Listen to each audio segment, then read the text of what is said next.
kok itu kita buka informasi baru muncul nih, Pak PP beli namanya keluar. Pak PP beli. Besoknya sikat, beneran ARA kayak gitu. Jadi ya Pak PP-nya aja belum give up. Mungkin itulah salah satu alasannya dia. Saya akan lawan gitu. Enter dia. Karena dia enter, saya akan lawan. Saya ikut Bapak. Gitu.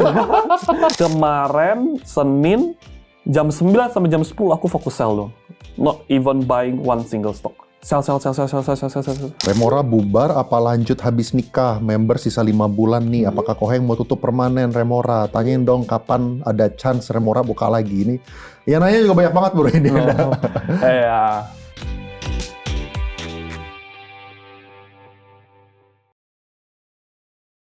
Hari ini kita lanjut lagi podcast sama Bro Hengki. Kelihatannya Bro Hengki baru balik dari tambang nih.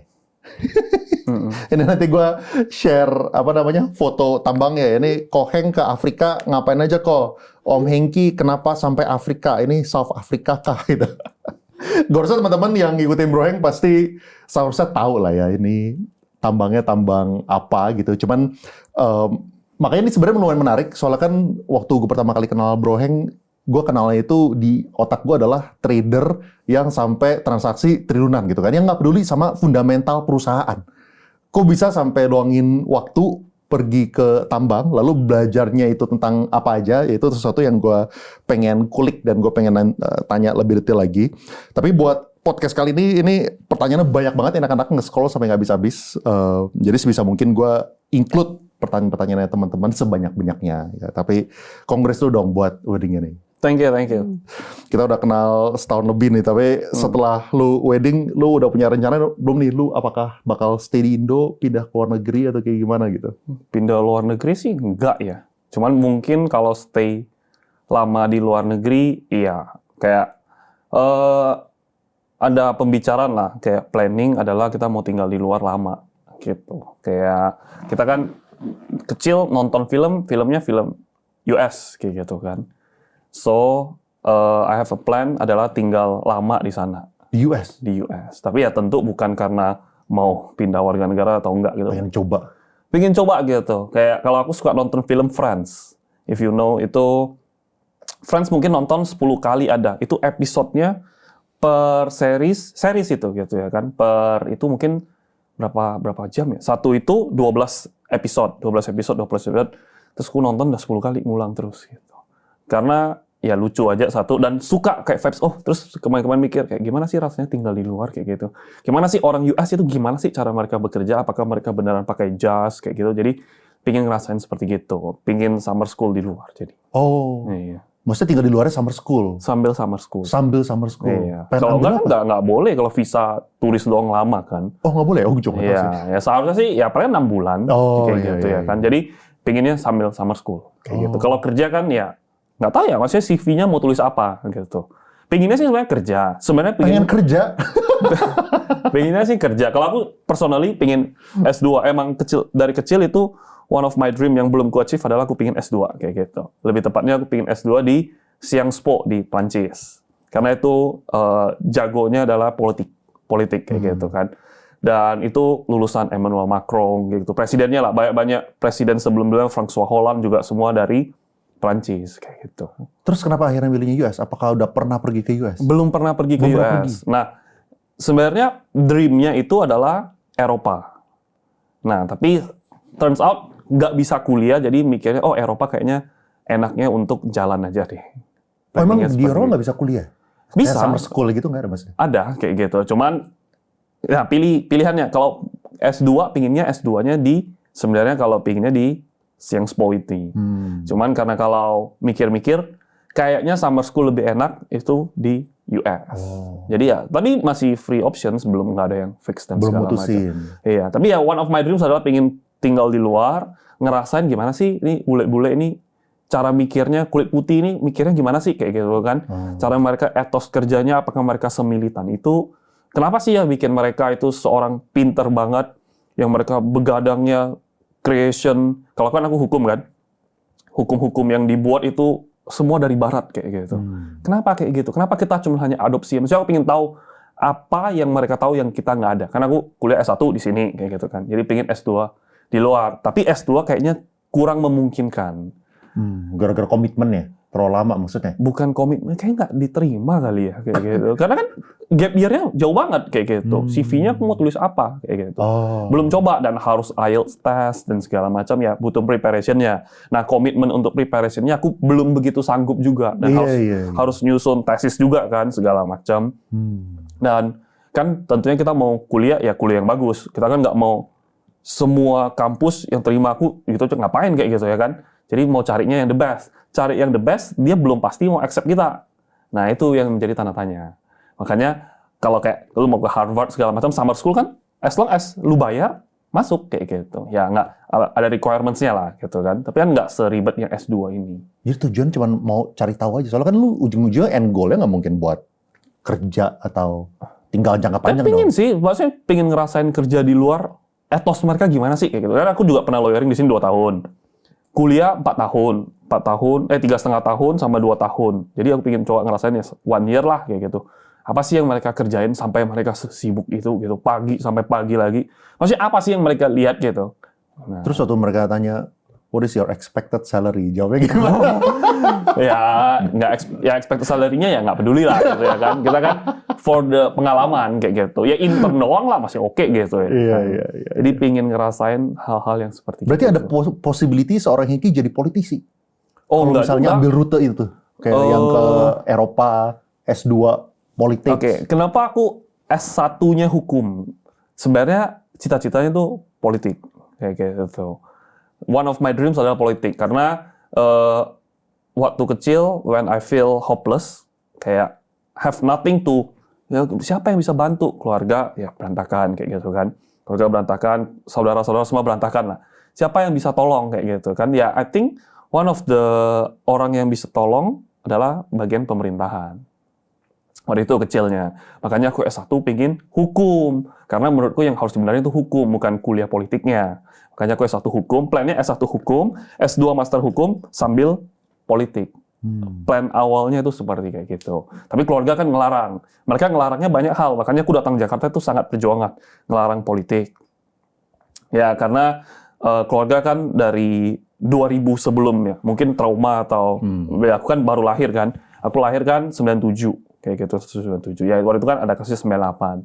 Jadi mungkin mereka trauma. Mereka ya bahasanya, ya lu Cina mana bisa kayak gitu. Cuman, I have an argument. Iya, gue ke Cina aja belum pernah, bro. Kayak gitu kan, gue emang bukan pilihan, by choice gitu kan. Berdasarkan warga negara, gue ke Cina aja belum, lu ngomongin gue Cina lucu banget kayak gitu. Nah, jadi idealismenya waktu itu seperti kayak gini. Tapi kalau ditanya apakah sekarang mau politik atau enggak, ya nggak ada bilang mau, nggak ada bilang enggak juga kayak gitu. Ada possibility. Ada possibility. Cuman ya my wife nggak setuju kayak gitu. Dia bilang, nggak boleh politik, dia bilang. Seperti kayak gitu. Cuman ya menurutku dari kecil sih aku ngerasa ya kayak calling lah. Nggak tahu calling atau apa ya. Mungkin halu atau apa gitu. Sesuatu yang nggak bisa benar-benar gue jawab kayak gitu. But I think if I have the chance, I could make an impact. Gue mikirnya seperti itu. Nah dulu my wife bilang nggak boleh. Lu harus kaya dulu. Harus kaya banget. Karena kalau nggak takutnya moral lu gampang dibelokin. Terus ketika ada duit, gue ngomong, tetap bilang enggak. ya, jadi I don't know kayak gitu gimana. Tapi at least yang bisa ya kayak kita podcast kayak gini. I think kita tanpa berpolitik pun udah politik karena we give an impact yang sesuatu ya analisa transaksi yang jauh sebelum kita muncul nggak ada yang ngomongin kayak gitu. Tapi if you look at the threads atau lihat di stream Stockbit dan segala macam, kita bisa melihat kalau orang-orang itu ngomongin, oh analisa transaksi. Minimal mereka ada ngomong Broksum. Dulu orang nggak peduli Broksum segala macam. Terus kamu lihat fitur Stockbit deh. Itu kan semua yang fitur yang dia buat itu analisa transaksi semua. Yang kita ngomongin, terus di copy sama sekuritas-sekuritas lain. Jadi tanpa berpolitik nasional, menurutku kita sudah berpolitik di dalam capital market gitu. Politik itu bukan mengenai jabatan, menurutku giving an impact aja kayak gitu. Whether you like it or not, kita punya idealisme tertentu yang menurut kita benar, ya kita melakukan hal-hal seperti kayak gitu. Ya, tapi analisa transaksinya Stockbit kayak disenggol terus tuh. Gue nggak tahu sih sama siapa. Tapi oke, berarti apakah kelihatan, apakah tahun depan, 2 bulan lagi, 3 bulan lagi, atau ini sesuatu yang nggak tahu gitu. Tapi lu honeymoon juga masih belum ya? Nah, sebenarnya waktu itu ada opsi, sebenarnya kita pulang itu mau honeymoon ke South Africa. Tapi ya gue belum planning kayak gitu. Maksudnya, ya my wife mau itu. Dan kita udah, oke, itu aja lah. Gue sebenarnya malas kayak gitu. Karena gue bilang, ke Afrika ya? Terus gue naik orang, karena bilang, bro, belum tentu aman loh, lu berdua gitu. Gue kan juga takut mati juga gitu jadinya. Kita ke Afrika. Tapi sebenarnya, South Africa, Cape Town, Zanzibar, segala macam, itu udah bagus banget sebenarnya. Udah kayak Aussie, tapi versi South Africa dan lebih nature lagi. Nah, cuman kan ke tempat yang baru, gue bukan tipikal orang yang suka organize things kayak gini. Nah, gue lebih mikir, udah lu organize kayak gitu. Nah, kebetulan, waktu itu emang kebetulan di awal gue janji, gue yang mau bikin. Tapi gue nggak bikin kayak gitu. Dan ada beberapa event bikin gue galau kayak gitu. Yaitu ya visit tambang, sama nanti ada reuni tertentu. Yang penting padat banget akhir-akhir ini. Dan jadwalnya itu nggak enak. Karena kita setelah wedding itu Agustus kita pinginnya itu pertengahan Agustus itu pergi. Tapi di pertengahan Agustus itu kayak kemarin aku ada urusan. Terus di awal September ada urusan. Di pertengahan September ada urusan. Dan bulan yang paling bagus ke South Africa itu Agustus sampai September. Yang musimnya dingin kayak gitu kan, 20-an derajat. Nah, oleh karena itu gue bingung kayak gini. Gue galau banget. Tapi luckily gue ngomong ke my wife kayak gitu. Gue bilang, kayaknya kita honeymoon-nya next year gimana kayak gitu kan. Karena lu kecewa nggak? Ya dia agak kecewa kayak gitu. Tapi gue kasih penjelasan. Gue bilang, ini ada beberapa hal eventnya A, B, C, D, E yang kalau misalnya gue nggak attend, mungkin nggak ada opportunity lagi. Tapi Afrika, gue bilang, ya kita kan ada duit dan kita ada waktu. Lu kan udah nggak kerja, jadi kita bisa pergi kapanpun, dimanapun, fine, as long as kita beli tiket. Nah terus ya, dia agak kecewa, tapi terus dia mengerti, ya it turns out sampai sekarang menjadi very good decision yang dia mikir, secara risk and reward-nya. Kayak gitu. Afrika kan nggak kabur, Cape Town kan nggak bubar. Iya. Nah. Makanya ini semoga kita bisa memaksimalkan pembelajaran jadi trader sebisanya ya. Mumpung Bro Heng masih muncul di sini, gue nggak tahu kapan dia terbang. Kalau bisa terbang honeymoon, udah ada rencana belum berapa lama gitu? Sempet kepikiran nggak sih? Honeymoon apa? Kalau misalnya honeymoon, misal. Nggak tahu kayak gitu. Kayak trader. Kalau ke honeymoon, to be honest, aku nggak begitu orangnya suka explore gitu. Maksudnya, kalau nggak direkomendasi, aku nggak pergi. Kalau lihat TikTok segala macam, ya aku nggak begitu. Tapi aku kasihan sama my wife gitu, karena ya udah pergi jalan-jalan, dia nggak ngapa-ngapain kayak gitu. Kalau aku doyannya kayak ke Jepang waktu itu, hobinya ya udah bangun, trading, makan siang seperti biasa kayak orang Jepang, udah balik lagi trading kayak gitu. Aku doyannya kayak gitu. Malam ya nongkrong-nongkrong, jalan-jalan, lihat mereka kayak gitu. Dan shopping, udah paling gitu doang. Bukan tipikal orangnya kayak, wah, kan ada kan, gua harus bangun jam 8 pagi, gua kesini, nanti gua jam segini, kesini. Nah, gua nggak suka kayak gitu. Kayak, gua lebih suka santai, karena the purpose of liburan ya santai kayak gitu kan. Gua pengen melihat cara mereka berpikir, cara mereka berjalan. Gua suka lihat orang dress well. Jadi gue suka berdiri liatin mereka, ini ceweknya pakainya kayak gini bagus banget, cowoknya aduh dia express baju dia gimana, rambut dia gimana, kacamata dia gimana, pakai kayak gini, coat dia gimana, aku suka, aku lebih doyan kayak gitu-gitu.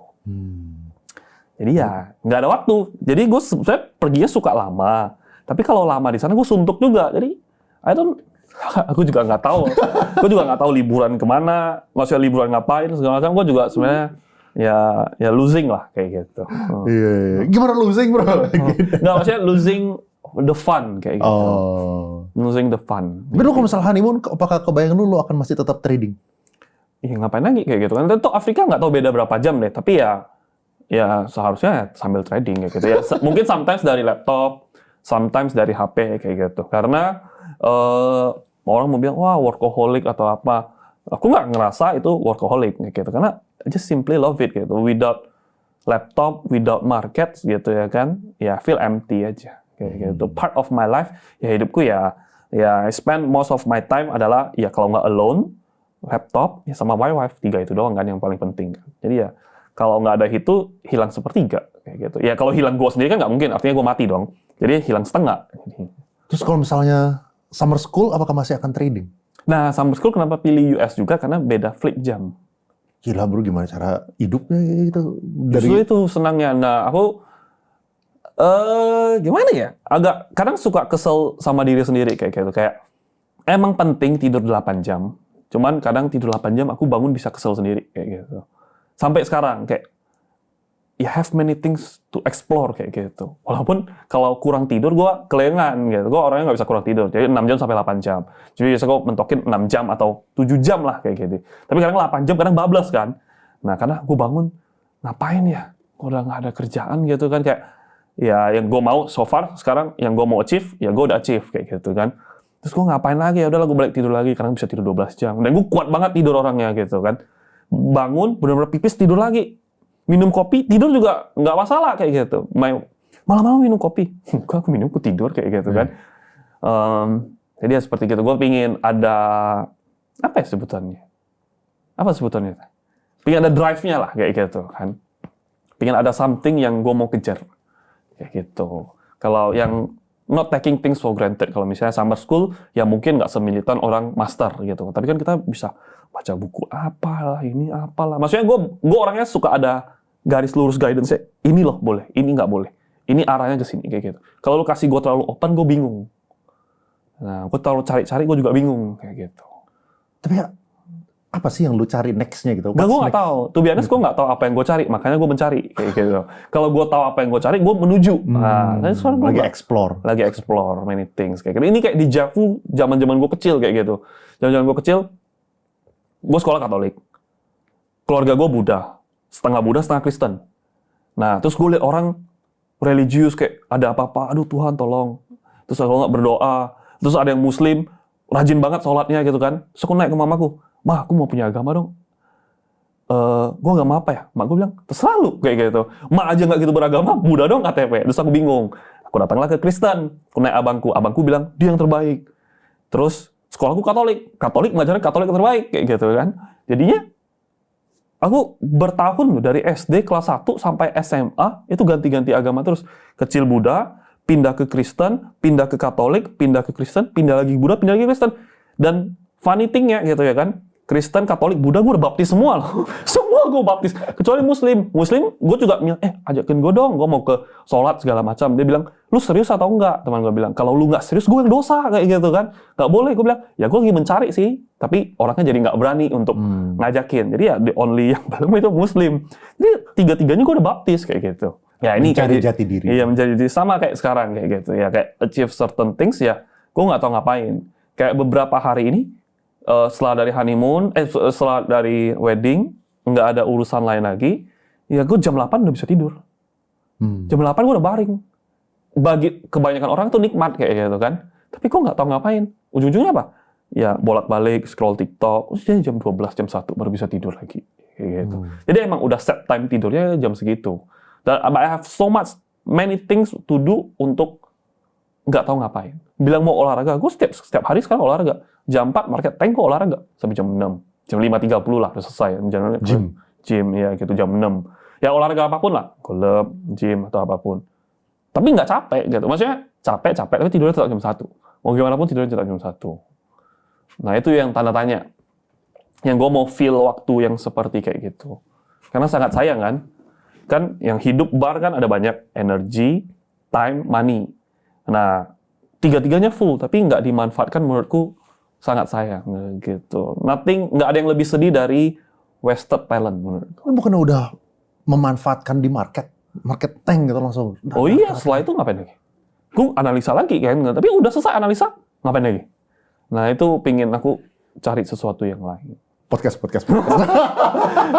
Kalau podcast, kalau if you pay attention, banyak juga yang ngundang. Tapi gue lihat pertanyaan sama lagi kayak gitu. Untuk ngomongin hal yang sama lagi, gue malas kayak gitu. Kayak lu nanya sesuatu, lu nanya gue jawab. Lu kalau nanya sesuatu yang belum pernah gue jawab. Tapi kalau lu nanya sesuatu yang gue udah pernah jawab, gue agak malas. Jadi daripada nanti wah Hengki orangnya sombong ya segala macam, nah gue malas. Jadi mending gue bilang I cannot kayak gitu. Kalau nggak lihat speakersnya gitu kan, beda bidang bro kayak gitu. Lu ngapain undang gue? Ini artinya undangnya mau apa? Untuk mau fame-nya doang. Atau nggak? Wah ini orang capital market nih, masukin. Padahal topik utamanya beda. Ngapain kayak gitu? Kalau nggak another audience-nya menurut gua kan, wah ini orang nggak benar menurut gua gitu kan kita orang market kita tahu yang mana benar, yang mana nggak benar dong kayak gitu. Wah ini orang yapping doang gitu, tukang ngomong doang, padahal dia nggak trading kayak gitu, duitnya dari ya kita tahu dari mana kayak gitu kan. Ya lu artinya bukan ngelevelin ya, maksudnya ngeundang narasumber berdasarkan fame bukan berdasarkan materinya. Nah itu gue juga nggak mau gitu. Gue nggak merasa gue paling bagus, cuman ya gue ngerasa I can give something at least gitu. Iya. Makanya nih, Ko Hengki jangan pensi please. Ko Hengki mau pensi ngajar kah? Apakah ini podcast terakhir Ko? Setelah bersama susah dan senang selama 1 tahun. Apakah udah kelihatan ujungnya? Atau lu masih belum tahu juga? Soalnya lu kayaknya ya, selama gue kenal Hengki, kayak Hengki ya trader inside out gitu ya. Secara cari duit trading, tapi secara memikirkan juga tergantung bid offer nanti ya. Waktu itu gue punya tesis adalah Q3 bullish. Aku punya tesis seperti gitu. Jadi sebelum end of Q3 kita udah masuk semua kayak gitu. Kayak ya walaupun ya ada beberapa yang nyangkut kayak gitu kan. Ada saham-saham yang nyangkut namanya crash lah ya. Semua kena hit ya. Gue juga kena hit kayak gitu. Ada yang udah nggak bisa, ada yang gue ngerasa bagus nggak bisa lagi. Gue ngerasa ini kok nggak ada penghuninya ya kayak gitu ya. Ya udah gue cut, gue pindahin ke barang-barang. Gue di structure gede-gedean lah sahamnya gitu ya kan. Luckily balik kayak gitu. Nah tesis gue adalah Q3-nya bullish kayak gitu. Banyak lah tesis-tesisnya gue udah jelasin gitu. Cuman salah satunya ya yang bikin gue melekat waktu itu siap-siap perubahan adalah dari ya mungkin dari pidatonya Pak Presiden kayak gitu. Kayak it seems walaupun yang orang bilang dia amburadul segala macam ngomongnya sembarangan, ada momen-momen tertentu dia udah rapi ngomongnya. Maksudnya mungkin waktu itu isunya nggak sampai di mejanya. Tapi sekarang di mejanya dia udah tahu isunya kayak gitu. Dia udah concern terhadap kayak gitu. Dia mengerti keresahannya apa. Dan dia mulai show effort untuk memperbaiki dari orang-orang sekitarannya kayak gitu. Dan itu problem kita kan internal sama eksternal gitu. Eksternalnya MSCI. Kalau misalnya MSCI reviewnya kan November. Kalau misalnya Novembernya tersebut MSCI-nya oke, syarat oke-nya kan mereka harus memperbaiki sebelum itu. Dan reviewnya kan dari waktu terdekat. Dalam artinya maksudnya November, Q3. November kita review harga saham di kapan? Oktober dong. Nggak mungkin kita review Januari. Ya udah beda cerita kayak gitu. Nah jadi kalaupun beneran MSCI kita oke, mereka harus perbaiki dari per sekarang. Dan gue waktu itu juga lihat US-nya gitu. Dan kebetulan banget kemarin dia buyback bond-nya. Nah jadi ya banyak katalis Q3-nya bullish dan very lucky. Jadi ya udah in di sebelum itunya sih. So what kalau misalnya US-nya beli bond emang? Ya, kan orang larinya ke market yang dalam tanda kutip yang lebih high risk kayak gitu. Makanya Bitcoin-nya pump-nya luar biasa. Nah, stocks market-nya ya juga sedemikian. Ya, kita kena impact lah. Dan waktu itu tesisnya adalah yang seperti yang dibilang, kalau misalnya siklusnya bisa begini, kan duit berputar. Duit ya bertambah iya, tapi kan rata-rata rotate gitu ya kan. Kalau misalnya tech company udah mahal, maka kan pasti taking profit dong. Wajar dong, mahal taking profit. Ketika mereka taking profit, duitnya pindah mana? Emerging market kayak gitu. Dan sekarang kan AI boom lah. Bukan data center lah, data center AI. Data center AI kuncinya butuhnya apa? Ya batu bara, energi kayak gitu kan, batu bara, nikel kayak gitu kan. Dan kita seharusnya sangat diuntungkan. Dan yang seperti yang dibilang ini PBV kita tuh murah banget secara bursa loh ya gitu ya kan. Secara bursa murah banget dan kita performance-nya parah. Tinggal kita betting apakah internal kita akan diperbaiki atau enggak. Kalau nggak diperbaiki ya walaupun murah mereka nggak berani masuk. Tapi kan karena gue nggak pernah nonton pidato, tapi gue nonton pidatonya terus-terusan, mau dari DPR, dari segala macam, kayaknya ada perubahan menurutku pribadi. Perubahan yang ke arah yang lebih baik. Jadi ya bettingnya ya seperti kayak gitu. Ya. Jadi kalau misalnya kabarnya Remora gimana? Remora bubar apa lanjut habis nikah? Member sisa 5 bulan nih. Apakah Ko Heng mau tutup permanen Remora? Tanyain dong kapan ada chance Remora buka lagi ini. Ya nanya juga banyak banget bro ini. Nggak tahu ya. Jawabannya sih menurutku nggak tahu. Karena benar-benar aku orangnya lihat cuaca kayak gitu. Nggak bisa cuacanya hujan, gue paksa keluar nggak pakai payung kayak gitu kan. Terus harus pakai payung, harus pakai jas hujan. Jadi sama dengan kayak market. Dan I think ya gitu. I think and I believe we have given so much into the market. Kayak gitu. Dan dari sana menurutku impact-nya udah sangat gede. Menurutku kita sangat gede impact-nya. Dan ketika impact-nya udah besar, kita mikir, apakah waktunya kita cabut, menghilang kayak gitu kan. Karena kan kalau kita terlalu mengarahkan, jadi ya kita yang dominan. Menurutku aku cuma hanya mau mengimbangin. Yang dari orang bilang trading itu nggak bisa untung, makanya kita open porto. Terus kalau nggak orang trading itu hanya yang bisa untung insider, ya kamu bisa lihat barang-barangku, ya barang-barang Pak Pepe, barang-barangnya Pak Bakri, barang-barangnya ya big cap semua kayak gitu. Masa Pak Pepe ketemu gue, ya kalau lu bilang, wah ini insidernya Pak Pepe, pasti Pak Pepe kasih barang gue kamsia kayak gitu. Gue thank you, semoga benar, amin kayak gitu ya kan. Nah tapi kan kenyataannya enggak gitu, dan kita main market loss juga loss kayak gitu. Malah kalau yang crash itu yang ku kena Petro, yang bikin drawdown Petro aku gitu. 8.000 ku tahanin, ARW, wah gue cut semua langsung, mau nggak mau. Nah jadi ya kalau ditanya apakah akan ada lagi, to be honest, I don't know. Kayak gitu. Gue benar-benar ikutin arah mata angin, dan ya since udah menikah, ya harus ada tergantung kepentingan kita sebagai suami istri kayak gitu. Apa gitu. Apalagi tujuan kita muncul, apalagi yang very grateful yang gue muncul adalah dari koneksi. Kayak beberapa kali kalau misalnya kita datang sebagai orang biasa, mereka nggak peduli. Tapi kalau kita datang, wah Hengki datang nih, wah. Kalau nggak ditanya, lu Hengki ya? Oh, lu pegang saham gue banyak, kayak gitu kan. Jadi kita bisa kenalan, segala macam. Tapi, and I keep my value straight, jadi. Yang, ini kita deal-dealan. Never in my life, you can ask siapapun, kayak gitu. Lu kalau kenal, pasti kan ada yang orang-orang nonton, pasti ada orang-orang yang besar lah, orang bos ini. Coba kalau kalian kenal, kalau koneksi, kalian ada kerjasama dengan Hengki nggak? Gitu. WhatsApp-nya aja saya nggak ada, kayak gitu. Ketemu aja nggak pernah ada. Suka ya beli. Yang nggak suka ya jual kayak gitu ya kan, dan selalu main pure market.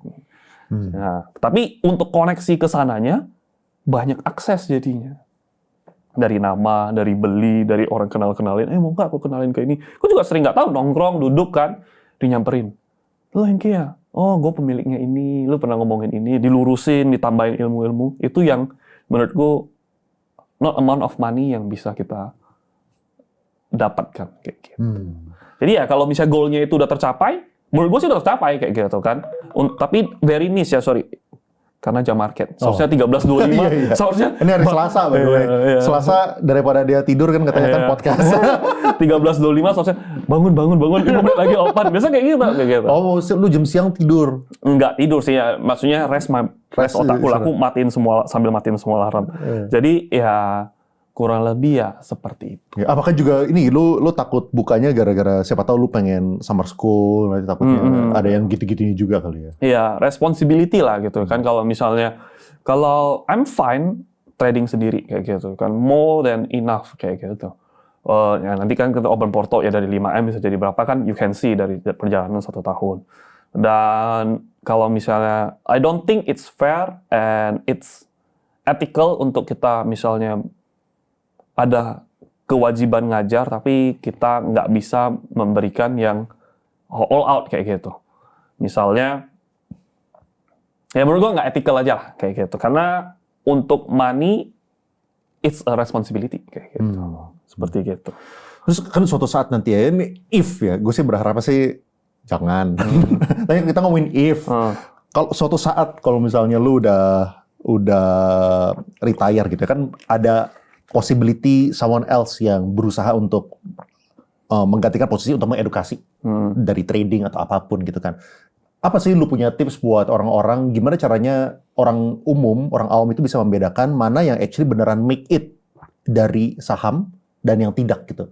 Yang real sama yang enggak tuh, cara mereka bisa ngebedain gimana? Always in the details lah ya. Kayak misalnya, kalau misalnya ada orang yang dia ngomongin dia untung dari saham ini, untung dari saham itu, tinggal paling gampang adalah lu naik detailsnya kayak gitu. Waktu itu bid offernya gimana sih? Pergerakannya gimana sih? Apa yang bikin dia naik? Apa yang bikin dia turun kayak gitu? Apa di struggle di harga berapa? Itu ada selling pressure segala macam. Kalau orang yang enggak benar-benar make it, dia nggak bisa jawab kayak gitu. Dia akan kebingungan karena itu adalah data real time. Data real time yang terjadi saat itu yang hanya lu bisa tahu ketika lu perhatikan. Sama yang kedua adalah orang yang kebanyakan update status. Itu menurut gue sangat penting. Karena kebanyakan orang, sangat banyak di Indonesia maupun di luar negeri, itu dia lebih sering teks di Twitter, tulis update status di streams, di Instagram, di threads, segala macam, lebih banyak kata-kata yang dia ketik daripada porto equity dia, menurut gua. Karena nggak masuk akal. Lu bayangin, lu harus trading. Trading urus porto, lihatin bid offer dengan kompleksnya market. Lu jam 9 bisa update. Saham ini bagus. Jam 9.15 bisa update lagi. Jam 10 bisa update lagi. Update terus.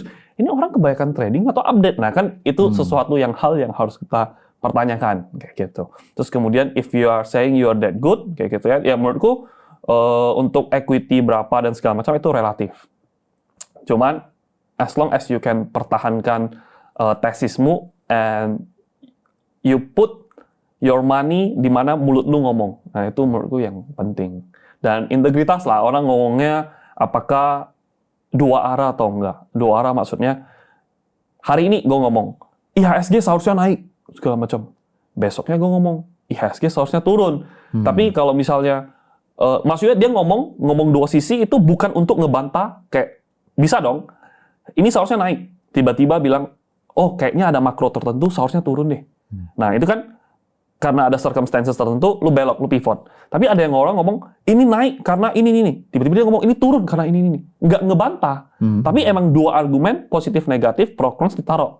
Ketika consnya misalnya salah satunya benar, salah satunya dilupakan begitu aja kayak gitu. Dan itu yang harus hati-hati. Dan yang harus hati-hatinya lagi adalah orang yang seems perfect. Dalam artian it's okay to making mistakes sih kayak gitu. Life is about making mistakes kayak gitu. And ada duit itu bukan semena-mena. Ada duit itu adalah ada bumper untuk melakukan kesalahan menurutku kayak gitu. Jadi untuk orang yang salah, untuk mengetahui benar atau enggak, ya lihat orangnya sering salah atau enggak salah. Tapi kalau dia salah, oh, gue salah karena ABC. Tapi kalau dia benar, tesisnya selalu benar. Maksudnya bukan tesis, konsisten. Menurut gue bagus karena ABCDE. Oke, beneran sahamnya naik. Gue bagus sahamnya ABCDE naik. Menurut gue bagus ABCDE turun kayak gitu kan. Artinya apa? Artinya ABCDE-nya secara probabilitas bisa dipakai 2:3. Nah, kita hitungnya kurang lebih seperti kayak gitu. Lihat dia konsisten ngomongnya aja. Tesisnya kayak gitu. Jangan ABCDE-nya nggak bisa direplika. Itu nggak bisa kayak gitu. Buat apa? Karena artinya itu untuk dia doang, atau dia nggak bisa jelasin, atau dia hoki, atau dia nggak mau buka. Nah, jadi ABCDE-nya harus tegak lurus lah. Iya. Gila, gue kayaknya butuh waktu sama lu 4 jam deh. Ini baru pertanyaan introduction disiapin sama tim. Tapi gue punya sesi open porto, tim udah siapin. Tapi gue masih di bagian intro. Nah, tadi kan gue nanya kalau misalnya lu honeymoon, lu bakal trading atau enggak. Sekarang gue pengen nanya, waktu lu kemarin wedding, apakah lu masih trading sampai kapan? Trading. Sampai H-1. H-1 kan hari Sabtu ya. Iya. Sabtu ya. Jumat trading gitu kan. Ya trading gitu kan, trading ya seru aja. Ya nggak full jam 9 sampai jam 4. Ya jam 9 jam 10 saya pasti di depan laptop kayak gitu. Mau kondisinya apapun saya pasti bangun. Crucial momennya itu. Ya crucial momennya gitu ya. 10 ke berikutnya ya mungkin agak sepi. Tapi 9 sampai 10 pasti, terus 3 sampai 4 itu pasti saya pantengin kayak gitu. No matter what, no matter where kayak gitu. Ada yang berubah nggak? Gimana rasanya menjadi suami call sambil ketawa-ketawa gitu? Gimana perasaannya pas sudah sah gitu? Ada yang beda nggak? Enggak sih. Cuma pakai cincin doang. Ya karena kan kita udah apa adanya dari dulu kayak gitu. Maksudnya kan banyak orang bilang wah nikah akan berbeda dengan setelah nggak nikah. Karena kalau dari dulu aku sih ya udah this is me kayak gitu. Lu mau bilang gue keras kepala iya, tapi udah dari dulu bukan dari sekarang baru gue tunjukin. Jadi lu nggak beli kucing dalam karung. Ini kucing gue emang ada kutuan dikit, ada jeleknya dikit, pincang dikit, tapi ya ini lu kalau mau adopt ya adopt. Nah kurang lebih bahasanya kayak gitu. Begitu juga kan pasanganku. Jadi ya kita udah nggak beli kucing dalam karung lah, nggak tiba-tiba dibawa pulang, tiba-tiba kutunya baru keluar kayak gitu. Kita udah pet shop yang kasih tahu ini gue kutuan loh kayak gitu ya kan. I have all of my flaws loh gitu. Kekuranganku tuh banyak loh kayak gini. Jadi Sebenarnya kalau ditanya beda atau nggak beda ya, to be honest nggak begitu beda kayak gitu. To be honest. Ada beberapa juga yang nanya, apakah lu akan sudah merencanakan mau punya anak? Kapan punya anak, Papa Hengki? Ya kalau punya anak atau nggak punya anak sebenarnya bukan terserah gue kayak gitu kan. Kan gue nggak mengandung, badan gue nggak tambah besar, jari gue nggak tambah bengkak, gue nggak ada swing hormon dan segala macam, dan I don't carry all of the burden. Jadi ya sebenarnya terserah istri aja kayak gitu. Oh, lu lebih ke terserah istri? Ya mau gimana lagi ya kalau gue mikirnya. Kalau misalnya lu sendiri prefer? Kalau gue sendiri ya, gue sebenarnya prefer. Cuman gue sebenarnya takut juga kayak gitu. I don't know what kind of dad that I would be. Kalau waktu itu kan pas wedding ada yang bercanda gitu kan, Rizka sama Hengki gitu ya, yang mana lebih manjain anak? Pada jawab, seharusnya Hengki lebih manjain anak. Menurut gua aku enggak kayak gitu. Karena menurut aku mungkin manjain sampai ya sekitaran SMA sampai mentok-mentok kuliah. Karena setelah itu ya super keras. Termasuk kayak kita ngomong sekarang, menurutku sih aku ngomong udah sangat baik gitu. Cuman kalau if I really care, aku tuh ngomong super pedas.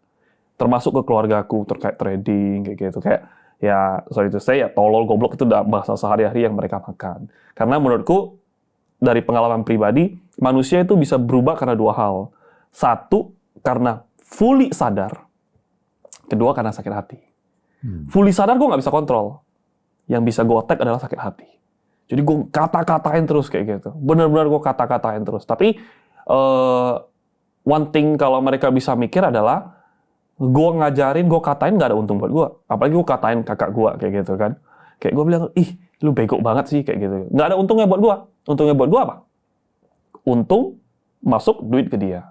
Ngajarin dia penting nggak buat gue? Ya cuman berubah hidupnya doang kayak gitu kan. Jadi aku selalu serang yang bagian kedua. Jadi benar-benar semoga ya aku benar-benar berdoa orang ini sakit hati. Sakit hati jadi wah gue panas nih. Gue dikatain bego sama adik gue. Jadi gue harus lebih up lagi. Nah menurut gue sih. Jadi gue bingung juga. Gue pingin punya anak tapi gue takut juga. Tapi kan belum semua anak tuh mampu dengan metode. Kalau metode gue sebenarnya mereka sebutannya, wah kalau lu punya anak kayaknya otoriter kayak gitu. A, B, B, C, C, nggak boleh kayak gitu. Nggak boleh, no discussion kayak gitu.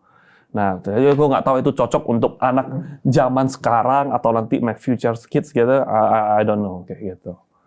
Nah, takutnya terlalu keras kan crack kan. Nah, jadi takut juga lah, serem-serem kayak gitu. Jadi let it flow aja gitu. Pingin banget ya 50-50. Mau maju, pingin banget iya. Tapi ku mundur gara-gara mikir hal kayak gitu. Am I good enough gitu to become a father kayak gitu. Kalau misalnya ini buat tips buat orang yang masih mungkin 5 tahun di belakang lebih muda daripada lo gitu ya. Ini lebih baik single, fokus cari duit, atau pacaran struggle bareng. Sebagai orang yang dulu pacaran struggle bareng maksudnya. Menurutku nggak ada jawaban yang fix sih.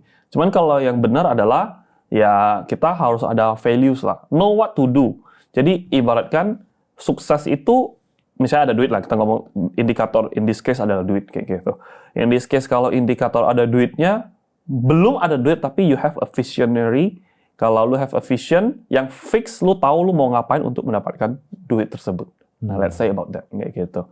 Jadi misalnya, wah gue nggak ada duit nih sekarang. Tapi gue yakin banget, gue 5 tahun ke depan, gue akan ada misalnya 10M. Karena gue akan melakukan A, B, C, D, E, F, G.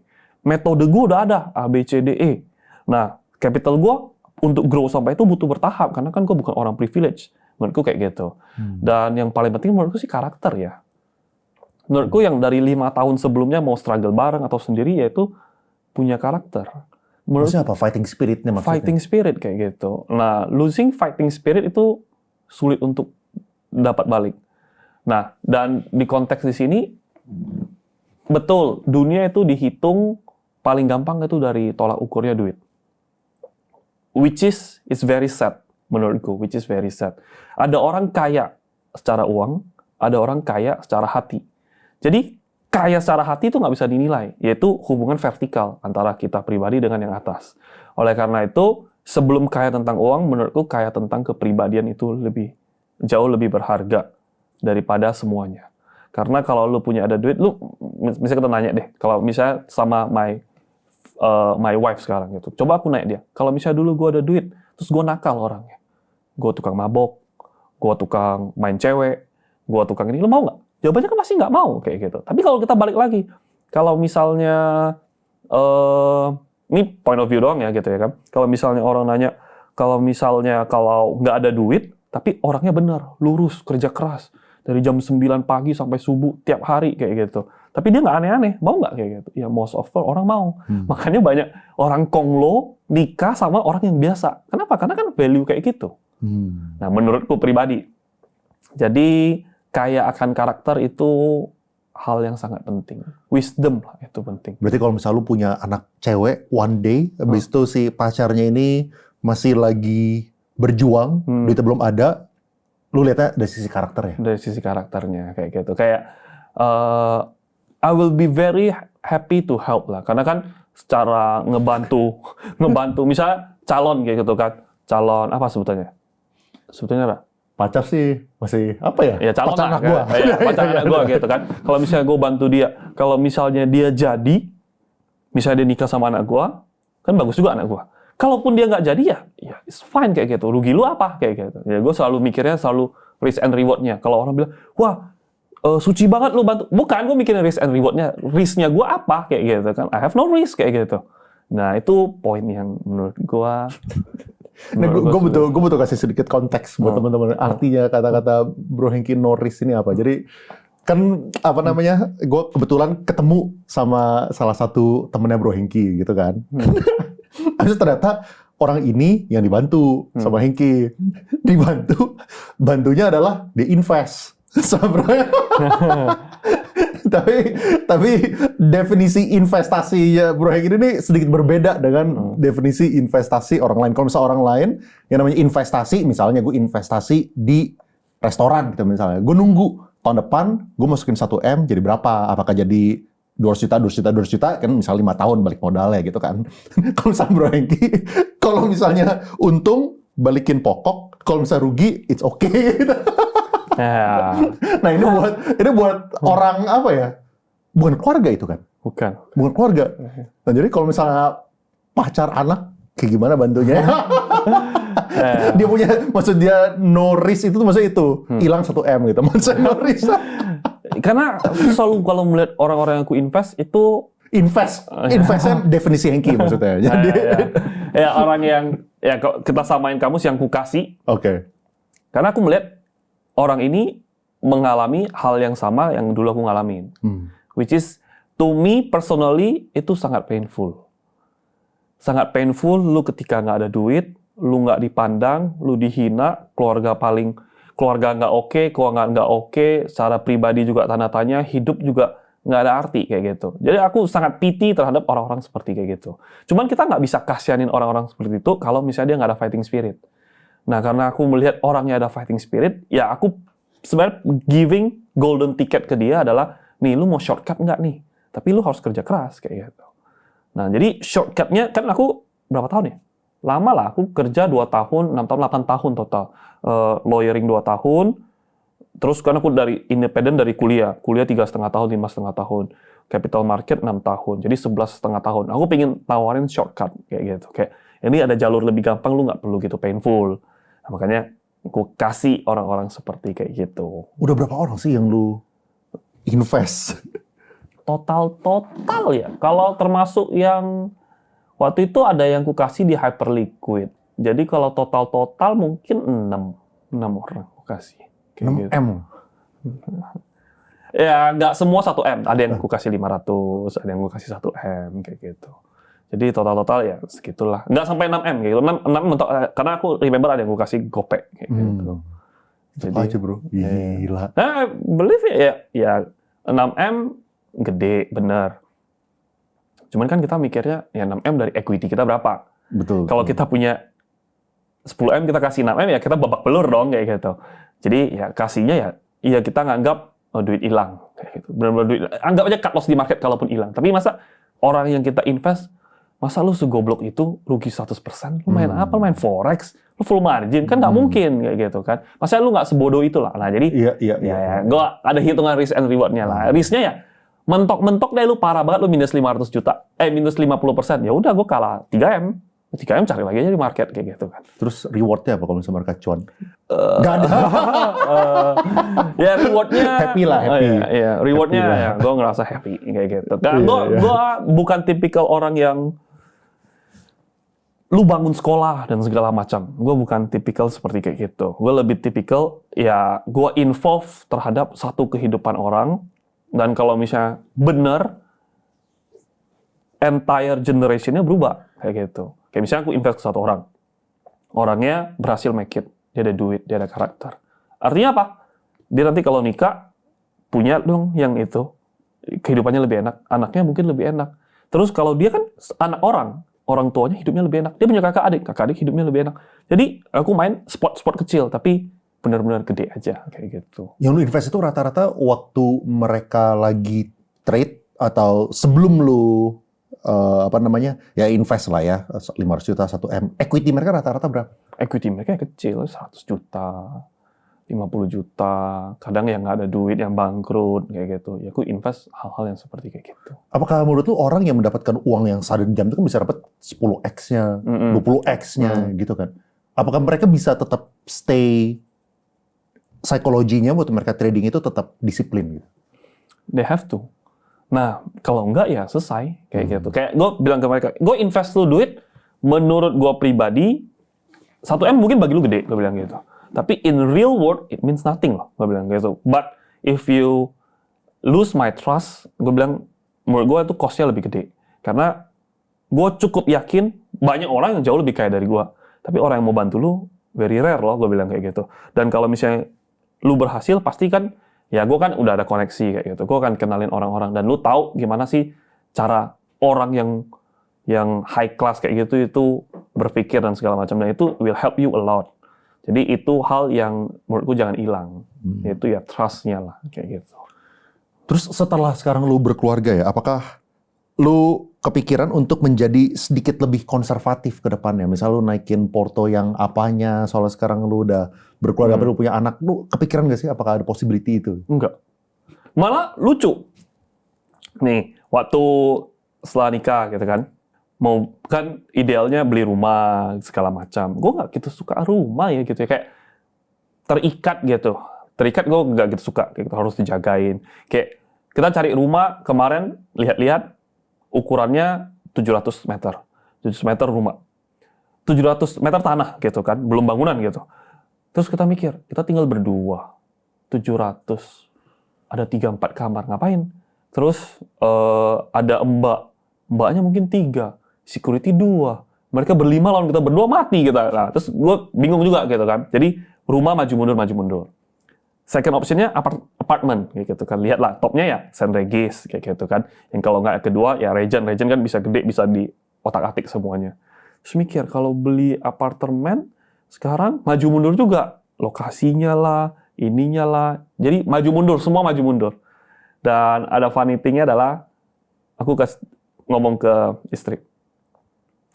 Ini duitnya sih udah standby. Lu mau beli apartemen oke, mau beli rumah oke, gitu kan. Dan rumah kita maunya yang di Prime, Dharma Wangsa, Menteng, kalau enggak ya sana lah gitu ya kan, sekitaran lingkaran SCBD.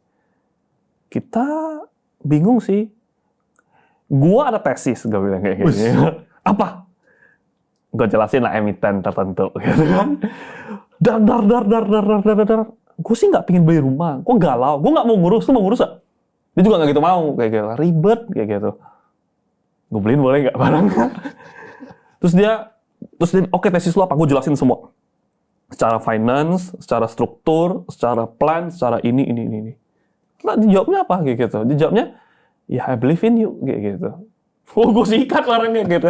Turun gue tampung. Ya jadi, ya karena kan gue ada tesis kayak gitu. Gue nggak blindly loh kayak gitu. Jadi kalau ditanya apakah gue akan konservatif, seharusnya belum. Kayak gitu. Sampai sekarang pun udah nikah belum. Karena gue naik ke dia bilang oke, kayak gitu. Terus dia bilang, terus gue nanya kalau what if kita gagal? Ya lu yakin nggak? Yakin dong, kan gue orangnya yakin banget gitu. Yakin dong. Ya udah kayak gitu ya kan, ya salah ya faktor X kayak gitu. Tapi apakah kita kalah? Kalau kita kalah ini bangkrut? Nggak bangkrut. Tapi ya lumayan, lalu kalau hilang let's say 100M kayak gitu kan, atau 200M gitu, sakit juga gue bilang kayak gitu. Tapi susah lah kita kalah. Ya udah sikat, tak sikatin kayak gitu kan. Turun bit, orang siram terus, makanin terus kayak gitu. Ini seperti kayak gitu. Jadi ada lucu-lucuannya juga. Gue kurang tahu emitennya apa ya. Gue nggak nanya juga ya. Kalau misalnya cara lu menghandle duit, apakah ada perubahan before after? Nggak ada sih. Keep my bank account empty. Kalau di bank account nggak gitu ada duit kayak gitu. Ada duit ya baru pakai aja kayak gitu. I'm a heavy spender di bayarin orang. Untuk personal pribadi aku nggak begitu.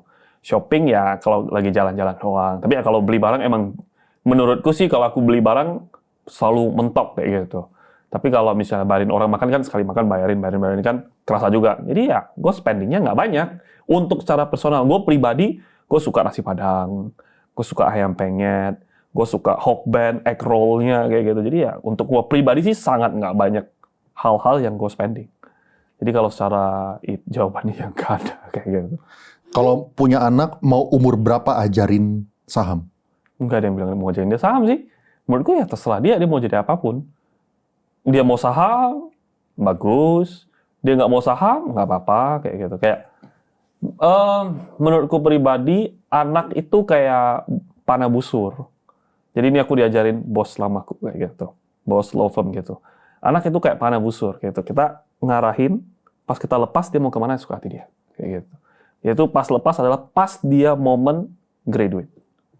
Ketika dia lulus S1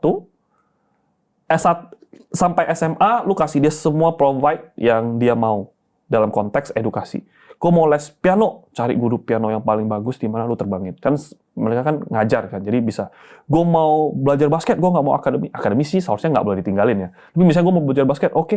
Siapa yang basket jago, mau nasional, mau inter, ya NBA, hire yang udah pensiun.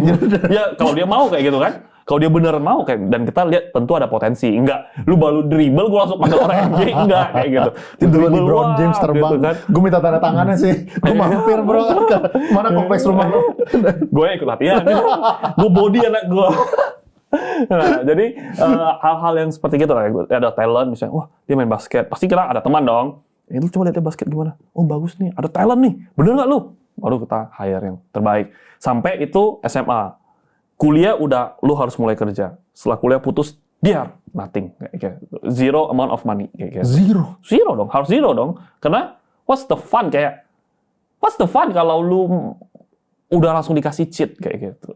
Ya, you will deserve it. I will give you if you deserve it. Kayak gitu. Lu nggak bakal modalin dia? Seharusnya sih enggak gitu, karena justru serunya itu di berjuangnya ya, kayak gitu ya. Menurutku di berjuangnya kayak gitu. Jadi kalau lu ketemu orang kaya ya, ketemu orang yang beneran kaya banget ya, kayak duitnya tuh nggak ngotak kayak gitu kan, asetnya di sini, udah bukan T single digit itu udah enggak, itu mungkin udah puluhan T dan cash kayak gitu. Mereka makan kayak lu kalau makan 500.000 di misalnya nasi padang kayak gitu kan, makan berdua, itu bisa komplain mahal loh. Jadi artinya apa? Artinya dia value money-nya kayak gitu. Hah? Kok bisa 500.000? Mahal banget ya? Dihitung. Oh, kita pesan ini nih, dendeng wagyunya gini. Dia bisa kayak gitu. Kalau orang yang nggak value money, pasti bayar aja kayak gitu. Kecil. Ya betul kecil, tapi bukan masalah besar kecil ya, tapi adalah value of money-nya kayak gitu. Oke, kita ini catch up setelah Bro Heng wedding ya. Kalau misalnya kita ngomongin market ya, kayak gimana lu mandang market sekarang? Lately ini kayak gimana? Lately ya? Kalau per Jumat kemarin, per Senin Jumat aku mulai ngurangin barang. Ngurangin barang. Karena it's not wise sebelum Q3, Q2 akhir lah ya. Udah betting banyak dan most of the cash udah habis. Aku benar-benar beliin barang. Dan termasuk cash yang mau beli rumah segala macam, aku beliin barang lagi kayak gitu. Oleh karena itu, aku nggak ada cash. Dan semua hijaunya udah lumayan. Waktu itu yang aku beli BRMS, DSSA, Petro, BRPT, Cuan, itu naiknya yang liquid ya, gitu ya, naiknya gila-gilaan. Dan aku udah reduce terus-terusan. Kenapa reduce terus-terusan? Karena ya, kan kita tahu rumornya Rabu, Kamis, Jumat ini mungkin mau demo. And it seems pretty serious to me. Kayak gitu. Dan waktunya udah TP ya kita TP aja. Sekarang kan udah seharusnya hitungnya waktu udah TP, udah agak resist, nggak naik-naik lagi nih. Ya udah kita buang-buangin, kurang-kurang posisi, kurangnya exposure. Jadi kalau misalnya something shit happen, aku masih punya cash aman untuk beliin barang-barangnya. Tapi kalau misalnya nggak kenapa-napa ya, toh saya ada barang dan saya bisa buy on breakout juga, kayak gitu. Jadi ya nothing. Menurutku paling win-win case-nya adalah seperti kayak gini. Kalau jual semua not wise, karena gimana ya? Kayak gue mikir, Rabu, Kamis, Jumat mau demo. Semua orang udah tahu. Siapa yang tahu? Threads ngomongin semua, Twitter ngomongin semua. Ketika semua orang ngomongin semua, masa sih pemerintah, Pak Presiden atau apa nggak tahu? Kan lucu kayak gitu kan? Nggak mungkin dia nggak tahu. Kalau dia tahu, misalnya ada coordinated serangan atau segala macam, seharusnya dia udah ada preventifnya dong, kayak gitu. Ada, gue harus lakukan ABCD. Gue nggak mau diprovokasi nih. Nah, segala macam. Gue harus nahanin dengan benar, gue nggak mau kerusuhan yang parah banget sama orang bakar-bakar segala macam, gue nggak mau. Gimana keamanannya? Ya, dia akan mikirin hal-hal yang seperti kayak gitu. Jadi nggak ada orangnya yang namanya mau serang. Kalau waktu itu Indonesia dibilang yang merdekanya kita, orang lokalnya kita bilang kita mau serang babu runcing ketika malam hari. Kalau dia ngomong gitu, kita nggak jadi merdeka, bro, kayak gitu kan. Orangnya udah pakai senter duluan kayak gitu. Jadi nggak mungkin kena babu runcingnya. Sama dengan halnya kayak gini. Tapi ya, gue cuman hanya takut ada pemantiknya, takut ada efeknya, dan udah posisinya waktu you're taking profit, ya 3 indikator mengatakan, udah lu kurangin posisi sedikit. Kurangin, kayak gitu. Berarti sekarang lu di titik ATH dong, dengan IHSG-nya recover. Luckily ATH. Kayak gitu. Luckily ATH. Apalagi yang itu naik. Kan gue reference down banyak kan gitu kan. Udah tebus. Yang 2S yang kita ngomong itu dua-dua yang perform kayak gitu. Iya, yang podcast. Apa namanya? Sebelumnya ya, teman-teman bisa nonton, itu banyak buying opportunity itu sebenarnya. Banyak banget. Coba banyak yang super fear juga. Super fear. Ya, yang satu kan yang FCA, satu non FCA kan. Yang non FCA ini barangnya nggak liquid sih, cuman dia nggak mau nyediain offernya banyak-banyak. Itu nampunginnya setengah mati. Dia cuma paling kan kalau dia lagi nggak perform paling 300 lot, 500 lot. Lu mau makan 10.000 lot itu harus pasti naik. Makanya dikit. Nah, pas crash gitu, kan dapat banyak bid, dikasih. Yang kasihnya retail. Kalau yang dikasihnya emiten, gue takut kayak gitu. Untungnya yang kasih retail. Jadi ya positionnya enak kayak gitu. Oke, nanti gue ada satu section yang nanya saham itu. Tapi sekarang ini nih, update Porto seperti biasa dong kok. Update Porto gitu. Ini, cuman ya, gue berharap, ini kan gue juga nggak tahu berapa lama lagi bisa podcast sama Bro Henk kan, dan semoga teman-teman bisa menggunakan opportunity dengan baik, soalnya nggak semua orang itu kalau misalnya open Porto, itu open Porto gitu. Misalnya kalau misalnya open Porto tapi cuma screenshot persentase naik berapa, ya lu beli 10, satu yang dapat multi-bagger, lu screenshot persentase, lu tutupin amount-nya juga sama aja. Tapi kalau misalnya kita bisa buka ya dari awal, sekarang udah lebih dari 12 bulan sih, berarti udah berapa, 14 bulan terakhir gitu. Kalau buka kan selalu kelihatan gitu, triknya apa aja, cut-nya apa aja, kenapa gitu kan, yang sesuatu thought proses yang kita bisa dalamin bareng-bareng lah gitu ya. Dan kalau misalnya teman-teman ada yang nggak happy, tapi ini, ya lu silahkan. Asalkan itu ya dari Porto main-nya jangan 100 juta gitu ya. Berapa puluh M lah gitu ya, mungkin bisa didiskusikan gitu. Oke bro, let's go. Very happy kalau ada yang mau challenge kayak gitu. Juga pengen tahu juga. Oke. 47 M guys. Gile. Kita kalau gitu startnya dari Juli. Ya, kita awal mulai dari Juli. 2, 3, 5, 3, 715. Super jackpot itu tuh. Januari. Februari. Iya. Agustus gede juga ya. Agustus sampai 6. Iya, oke lah. Boleh lihat ini nggak performance-nya? Nah, 80%, 5.000, 6.200 rate, 1,9 T ya. 1,9 T, ini kan harusnya, gue nggak tahu definisinya transaction value, tapi harusnya adalah jual dan beli kan. Kalau misalnya jual dan beli, berarti kalau kali 0,2%, 3,6 M nih yang dia udah kasih ke... Dia kasih ke 0,2? Kan 0,4, 0,4 kan both ways kan. Oh, enggak sih, 015, 025. Iya, 0,4 both ways kan. Oke. Two ways. Nah, berarti kan harusnya kayak gitu. Begitu lah. Iya. Ini kenaikan nih. Iya, kenaikan. Gila. Kenaikannya ini dari kan tes. Yang itu. Terus kita top up dari 5M pelan-pelan. Ini yang Januari, yang momen-momen IPO bullish. Ini kan cut loss, restructure. terus balik lagi, terus main lagi, kena lagi, kayak gitu kan. Terus ini juga ada yang beberapa cut loss, ini cut loss, kurangin barang, terus ya cari saham-saham yang perform, kayak gitu. Oke. Boleh sharing ini nggak sih beberapa saham yang mengakibatkan kenaikan di bulan Agustus itu yang lu aktif tradingin dalam waktu 1-2 bulan terakhir itu kayak apa aja? Agustus ini ya, ada yang big caps, ada yang small caps kayak gitu. Karena kan kalau kita lihat akhir-akhir ini small caps-nya banyak yang perform. Salah satu yang ditradingin kalau yang small cap sih MDIA kayak gitu. Karena kan tiba-tiba liquid, ya ada indikator-indikatornya lah. Cuman itu saya main sendiri. Saya ada ngomong, cuman saya nggak benar-benar bisa hint buy kayak gitu. Gara-gara apa gitu? Gara-gara ya gue takutnya powernya terlalu kuat kayak gitu kan. Jadi analisanya bias. Cuman gue ada ngomong MDIA nih, volumenya tiba-tiba mulai muncul, bid offernya ini. Cuman ya udah, orang MDIA boleh beli nggak kok? Gue cuekin. Jadi gue kasih tahu entrance-nya, judgement-nya sisanya mana. Seharusnya kalau you pay attention selama hampir setahun, you know, oh ini masuk semua centang hijau, seharusnya lu ikut beli seharusnya. Tapi kalau dia nggak, ya udah lagi ngomong dong, dia nggak mau jual PR, ya udah.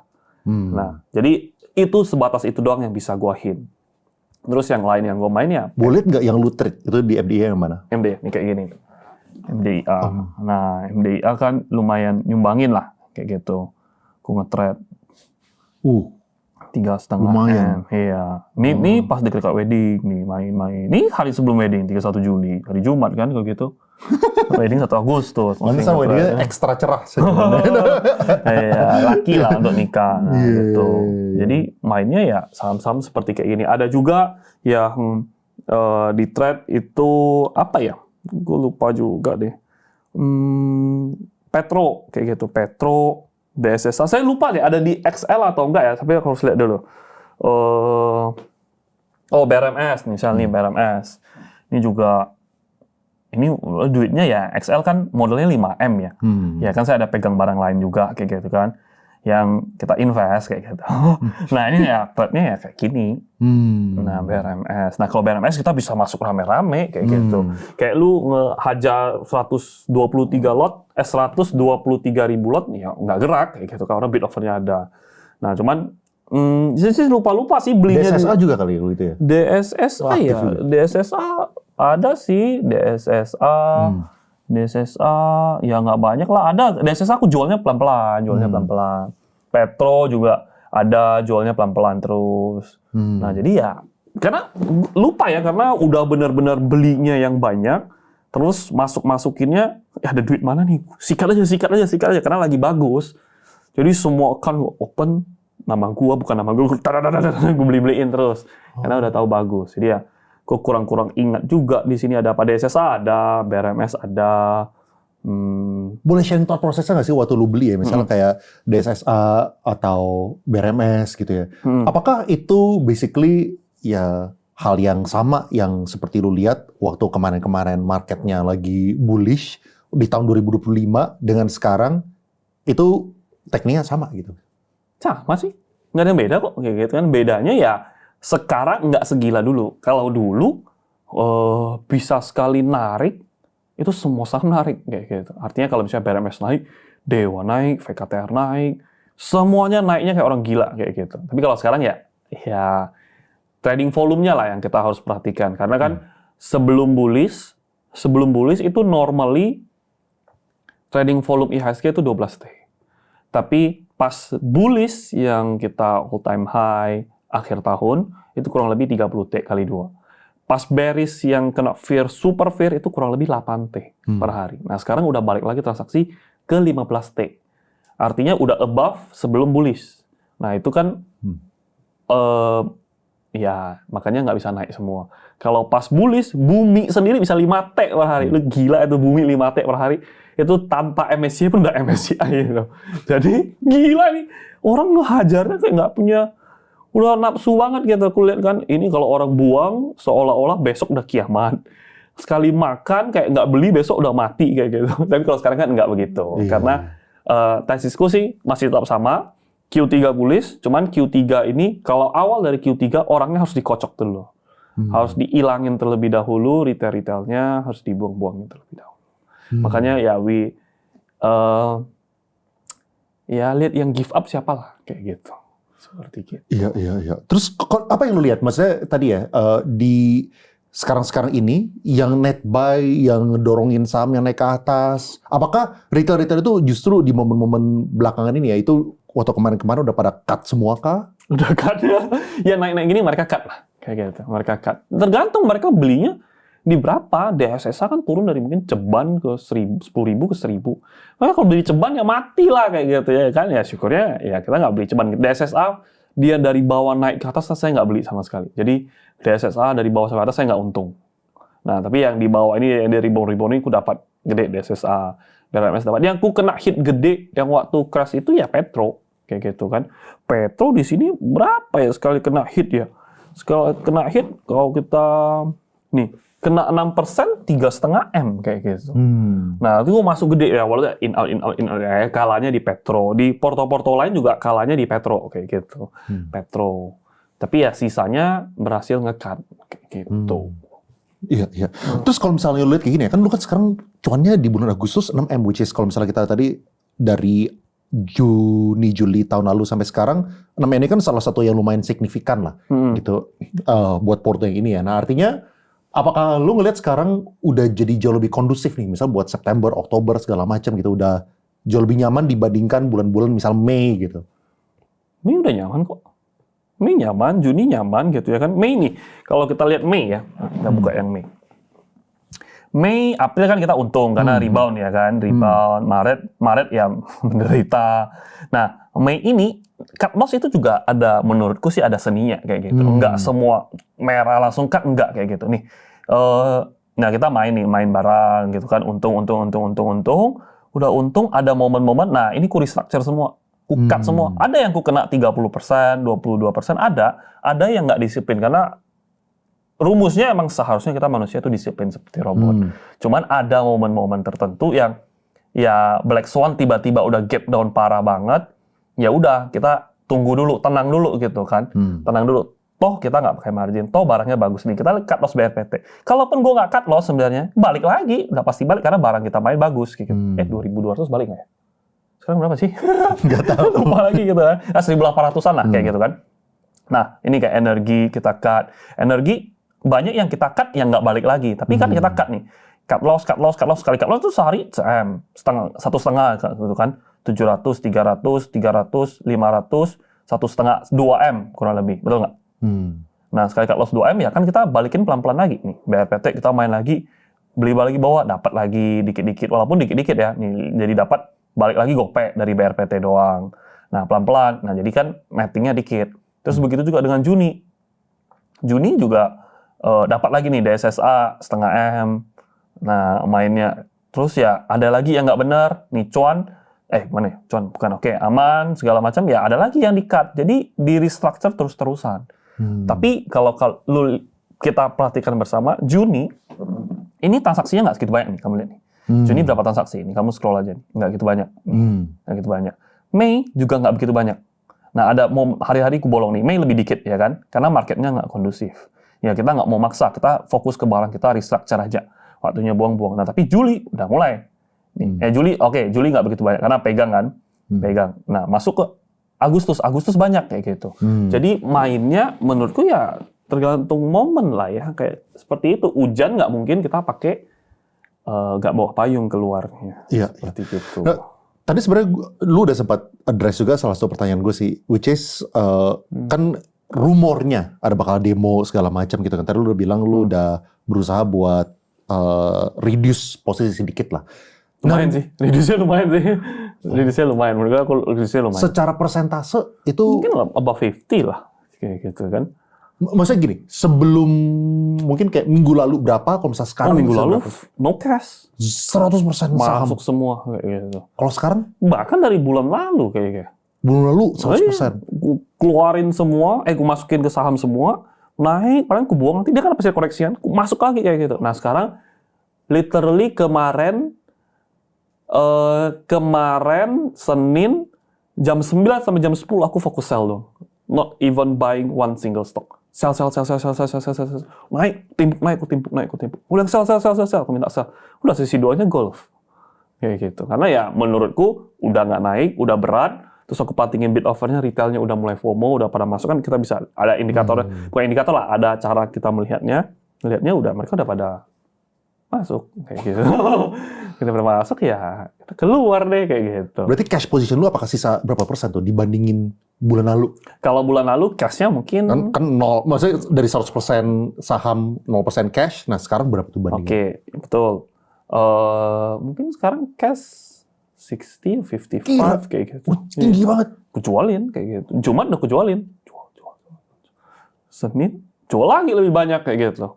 Ya karena kan blow up yang Mandiri diblokir segala macam. Nah itu kan ya kita lihat kayaknya masyarakatnya kok marah banget. Ya aku juga ngikutin banget enggak gitu. Cuma aku lihat sekilas kok kayak hawa-hawanya nggak enak kayak gitu. Jadi udah karena waktunya udah TP, indikator TP-nya udah keluar.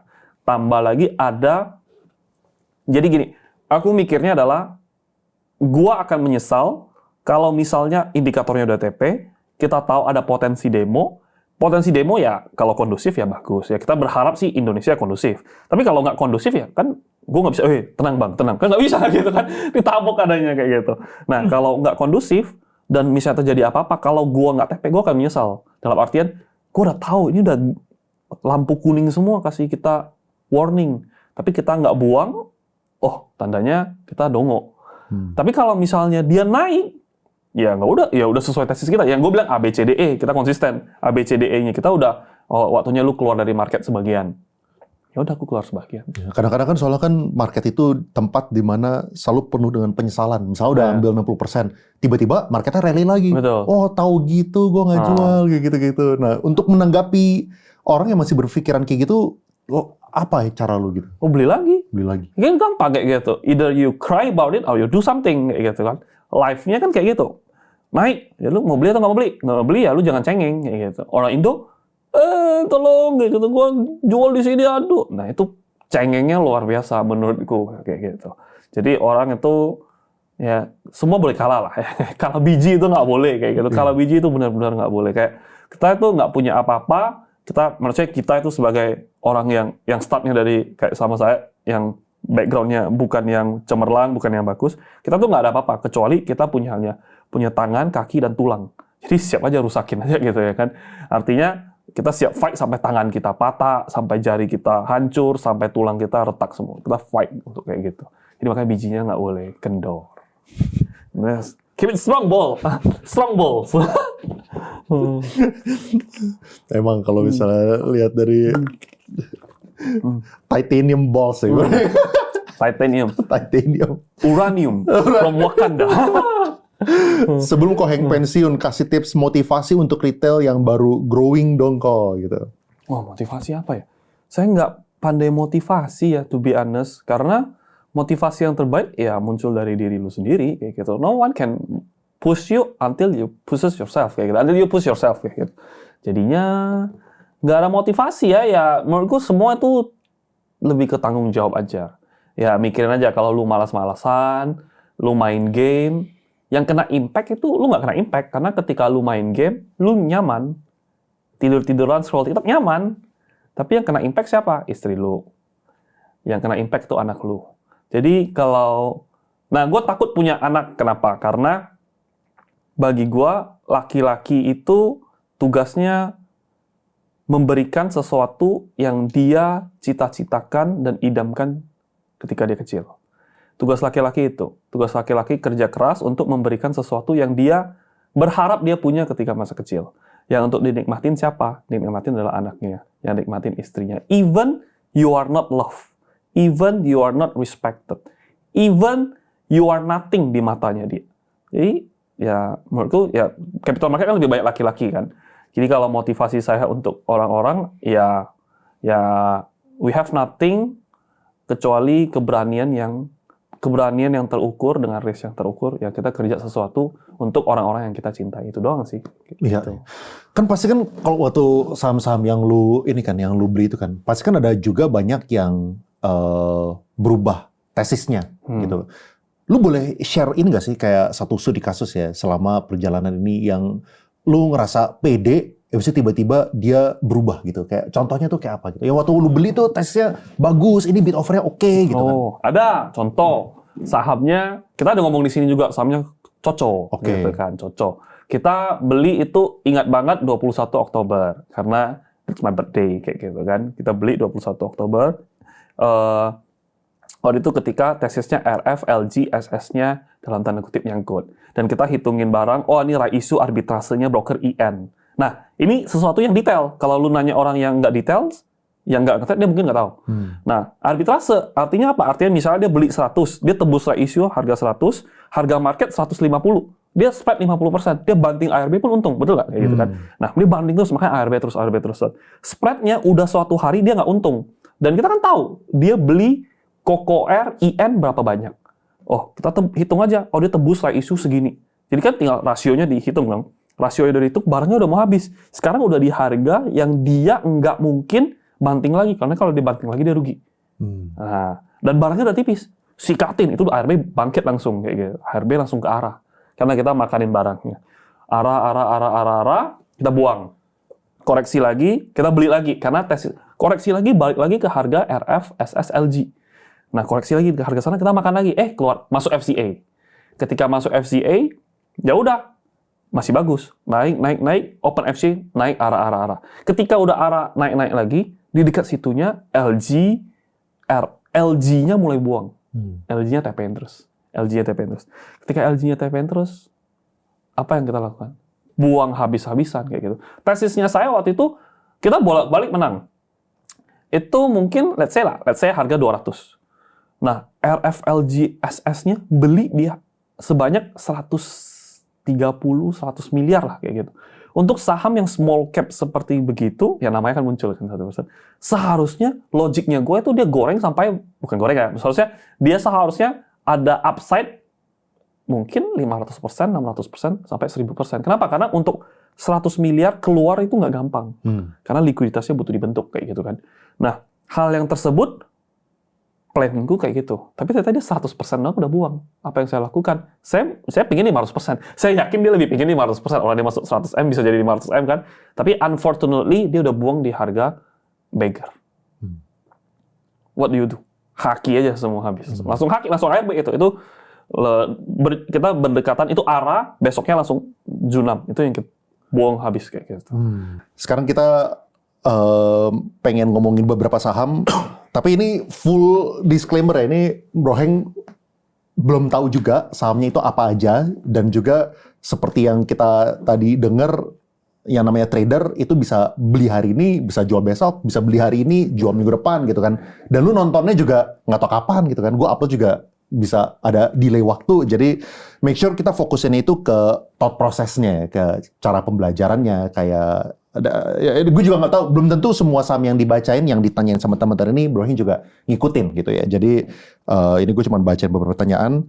Sebenarnya pertanyaannya banyak yang tentang sini sih, cuman sini nanti dulu deh. Pertanyaan banyak, gue oper ke part 2. Apa itu? Gue juga nggak tahu sama apa itu, gue nggak ngikutin. Pendapat saham Haji Isam, kok ada tanggapan saham-saham Pak Haji Isam? Apakah Haji Isam the next Pak PP di bursa? Apalagi kemarin kan ada sebuah rumor juga tuh bahwa Bian dibelilah, segala macam sampai arak lah, misalnya sekarang sampai turun lah gitu-gitu. Ya kalau Bayan dibeli sama, kan newsnya adalah Bayan diakuisisi sama Pak Haji Isam. Artinya kan Pak Haji Isam menjadi mayoritas dong, bahasa lainnya. Tapi kan kita harus lihat Bayan market cap-nya berapa. Gede banget bro, mungkin 200T. Let's say gampang 100T kayak gitu. Market cap-nya yang ada, walaupun Pak Haji Isam tentu dia mampu banget untuk mengakuisisi itu. Cuman kan secara market, itu kan rumor. Jadi rumor, kita tanggapin rumornya. Bukan tanggapin kayak, wah Pak Haji mampu. Kita nggak ngomongin hal itu. Tapi kalau tanya apakah mampu, gue cukup yakin mampu. Cuman kan, mampu nggak mampu itu bukan hal yang kita discuss di sini. Yang kita discuss adalah dia arah, terus market yang anta-beranta, tiba-tiba ngomongin retailnya, wah diakuisisi, karena ada fotonya, mereka foto bareng. Masa kita salaman foto, kita bilang, gue akuisisi Overpost, kan nggak mungkin, kayak gitu kan. Atau gue salam, tiba-tiba lu nggak pakai baju putih, lu kan gue suka pakai bajunya warna-warni, lu tiba-tiba dibilang jadi trader, kan nggak mungkin. Tapi bisa nggak digiring itu? Bisa. Tergantung orang. Nah kan kita lihat, saham-sahamnya Pak Haji Sam market cap-nya berapa? 10T, 5T, 20T, let's say lah, around kayak gitu. Nah, market cap-nya Bayan 200T, bro. Masuk akal nggak kalau misalnya JAR, terus ada tulis baca di stream, JAR akuisisi Bayan. Loh, nggak mungkin market cap 10T akuisisi 200T, itu logik doang.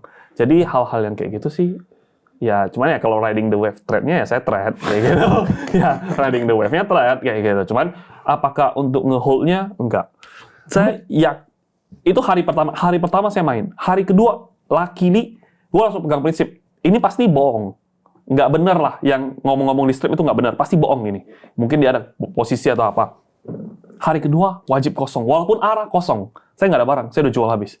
Besoknya dibantah. Langsung ARB. Untungnya gitu. Bangkit lagi, saya main lagi. Dapat lagi. Kayak gitu.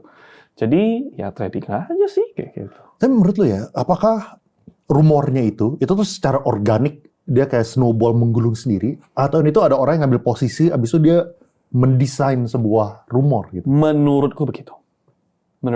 Kayak ada mungkin retail tertentu ya riding the wave. Kayak seperti salah satu saham IPO sebelumnya yang dia klarifikasi kalau wah misalnya lotnya 1 juta, kok bisa ada yang nge-sell 10 juta. Nah, itu menurut gue riding the wave. Kenapa riding the wave? Karena ketika 1 juta itu mulai muncul concern 10 juta, itu enggak serta-merta enggak heboh. Itu heboh banget. Bener. Tapi kenapa lu ngeklarifikasinya 10 hari lagi? Maksudku itu riding the wave, menurutku pribadi. Tapi apakah beneran riding the wave atau dia lagi sibuk? I don't know. To be honest, I don't know sama sekali. Karena kan aku not into the management atau segala macam. Nah, sama halnya yang kayak yang mungkin ada retail yang riding the wave menurutku. Menurutku retailnya sih, atau baca stream, satu orang ngomong di stream, dia nganggap itu orangnya benar, dia ngomongin di Twitter, ngomongin di Threads, jadi ya snowball efeknya ya. Organik dong. Menurutku organik. Ya, ada pemicunya pasti, tapi organik sih. Sama juga kayak yang waktu itu saham IPO-nya lah, kayak gitu. Iya. Ya aneh aja, menurutku agak kayak misalnya kalau tiba-tiba gue ngomong Bro Leon aneh-aneh, kan lu bisa langsung making status atau posting kayak Barito, grupnya Pak PP. Oh. Rumor PR yang IPO PRDL ya. Iya. PRDL. Iya. PRDA diakuisisi Pak PP. Iya. Karena langsung keluar sorenya, nggak ada. Kita invest, nggak akuisisi. Nah kan, maksudnya ada Korsek loh, ada ini loh, terus dibilang waktu itu juga ada yang pertama kali brand diisukan apa, langsung dia bikin postingan di Threads, brand kepanjangannya apa ya? Renewable energy lah kayak gitu kan. Nah, dia langsung muncul di Threads. Maksudnya kan bisa seperti itu. Nah, menurutku bijaknya seperti itu. Iya. Prospek saham Pak PP ke depannya, saham Pak PP gimana kok? Nah, apakah ya sebenarnya tahu jawabannya sih, tapi maksudnya apakah lu masih tradingkan saham-saham Pak PP belakangan ini gitu? Apa yang berbeda dari saham Pak PP pre and post waktu MSCI di Indonesia di freeze gitu? Ada yang berbeda nggak? Harga sahamnya doang sih. Sisanya ya kerjain PR lah. Yaitu ya kita bisa lihat financial restructuring-nya. Gitu. Menurutku sih seperti itu. Cuman ya sampai belum ada MSCI-nya kejelasan ya dia bertahan aja dulu. Ngapain buru-buru, ya kan? Dan ingat, MSCI itu bukan tujuan, melainkan bonus. Itu yang hal yang menurutku kita sebagai retail banyak yang salah ketika end of year. Ya gitu kita bilang MSCI itu tujuan exit liquidity ke MSCI. Enggak, itu bonus. Dan kita bisa lihat TPIA misal, akuisisi ABCDE. Bukunya jadi bagus, BRPT juga sedemikian. Jadi Pak PP itu memperbaiki secara bukunya. Nah, jadi jangan serta-merta paling gampang MSCI. Enggak semerta-merta seperti itu. Iya. Kayak Bumi juga dia akuisisi apalah aset lagi lah kayak gitu ya. Ya kurang lebih. Yang penting fundamentalnya oke, ya asingnya kan melihat ya dia mau invest juga kurang lebih seperti itu. Cuma mereka investnya jumbonya gede. Apa yang bikin lu titik apa yang bikin lu bullish sama saham-saham Pak Pepe gitu? Pak Pepe nggak pernah ninggalin anak-anaknya kayaknya ya. Gue liat video itu. Ya teman-teman kalau misalnya follow akunnya Bro Hengki pasti lihat juga lah videonya. Iya, kayak dia beli saham cuan, tiba-tiba besoknya langsung arah. Itu setelah wedding tuh. Setelah wedding, baru pulang, terus Pak Pepe beli saham cuan, akhirnya Itu yang lu live kan? Live, live. Iya. Nah, kan kita habis wedding, aku pulang, terus aku udah lihat akhir sesi spike kayak gini. Terus yang beli DX, kayaknya Pak Pepe. Terus pas live kita ini langsung screening, cuan ini besok fokus cuan nih gitu. Cuan Petro bagus banget nih transaksi. Kayaknya Pak Pepe nih beli. Terus kita live. Kayak 2 jam mungkin ya, 2 jam ya something. Karena udah lama nggak live kan, preparation wedding. Terus tiba-tiba ada yang ngechat, kok itu keterbukaan informasi baru muncul nih, Pak Pepe beli namanya keluar. Pak Pepe beli. Besoknya sikat, beneran arah kayak gitu. Jadi ya Pak Pepe-nya aja belum give up. Mungkin itulah salah satu alasannya dia. Saya akan lawan gitu. Enter dia. Karena dia enter, saya akan lawan. Saya ikut Bapak. Gitu. Dia saya akan lawan, saya ikut Bapak. Saya ikut Koheng. Ya kita ikut rame-rame. Kameramennya juga, saya ikut Leon katanya. Jadi ya seperti gitu. Dia nggak give up lah. Kalau dia give up, dia bukan Pak Pepe. Iya. Gue baca story-nya berkali-kali, merinding loh. Drop out sekolah, supir angkot Kalimantan, pernah Kalimantan nggak? Pernah. Oh, Kalimantan di mana? Barat kan gede maksudnya. Pontianak. Ponti kan ada bandara langsung Ponti kan. Iya. Nah, kalau my wife Kalimantan agak jauh, jadi harus naik mobil tuh sampai mabuk banget. Jalannya itu sempit. Jalannya itu kayak satu ruas kiri, satu mobil gini lah. Jadi kalau ada yang ngantuk belok dikit itu kecelakaan kayak gitu. Nah dia itu kayak 2 tahun lalu lah aku ke sana kayak gitu. Bayangin berapa puluh tahun lalu gimana supir angkot kayak gitu. Terus jadi tukang kayu, terus dia ya perusahaan tertentu dia akuisisi dari kayu segala macam, dia lihat petrochemical, terus restructure ke Malaysia segala macam. Itu very inspiring story from nothing. Jadi apa kalau pernah ketemu sama? Oh, amin. Siapa yang bisa kenal? Gue cuma mau ketemu doang kayak gitu kan. Gue sampai berpikir kan kayak kan Warren Buffett ada ini kan, ada kadang-kadang dia buka tuh kayak ayo beli berapa $200,000 dinner sama dia gitu. Kalau misalnya dibuka gitu lo mau? Mau banget gitu kan. Pak Pepe nggak usah dinner deh, 5 menit aja oke. Pak Pepe mau nggak $200,000 kalau misalnya lagi BU kebetulan gitu. Pak Pepe nggak mungkin BU lah. Siapa tahu pengen Mercy gitu kan. Ketemu 5 menit dulu sama Hengki gitu kan. Ceklek langsung Mercy S-Class loh. Orang yang sangat menurutku pribadi, orang yang sangat berjasa ke capital marketnya Indonesia kayak gitu. Kayak orang yang ngomongin, wah ini tukang goreng atau apa. Banyak musuhnya loh somehow. I don't know, yang ngomongin tuh retail lagi kayak gitu. Kayak, what is your contribution ke bursa kita? Kayak gitu kan. Lu fee aja mungkin nggak dianggap kayak gitu kan. Tapi how can you say something, lu ngekritik orang yang kontribusinya impact-nya besar. Sama kayak Stockbit. Stockbit kontribusinya sangat besar loh. Tanpa Stockbit, Broksum nggak ada. Sebelum Stockbit, Sekuritas itu tampilannya jelek semua. Nggak peduli. Kenapa? Karena vendornya dikuasain orang-orang tertentu. Vendornya dikuasain tertentu, ya gue ngapain gue ubah, ngapain gue capex untuk ngubah, sedangkan orang mau nggak mau pakai punya gue. Muncul penantang baru, Stockbit. Dari retail, from nothing, from scratch, dibuild. Bagus, UI UX-nya, mirip crypto. Orang lain berubah, ngikut, ya kan? Nah ini kan kontribusinya sangat besar. Ya lu kalau mau kritik dia, boleh, tapi maksudnya kritik membangun. Tapi kalau untuk ngediskreditkan ini sampah atau segala macam, orang yang nggak benar, I don't think itu boleh, karena dia pelopor utama, dia take the risk yang paling gede itu ya kayak Stockbit, Pak Pepe itu segala macam. Tanpa mereka ya market likuiditas nggak itu.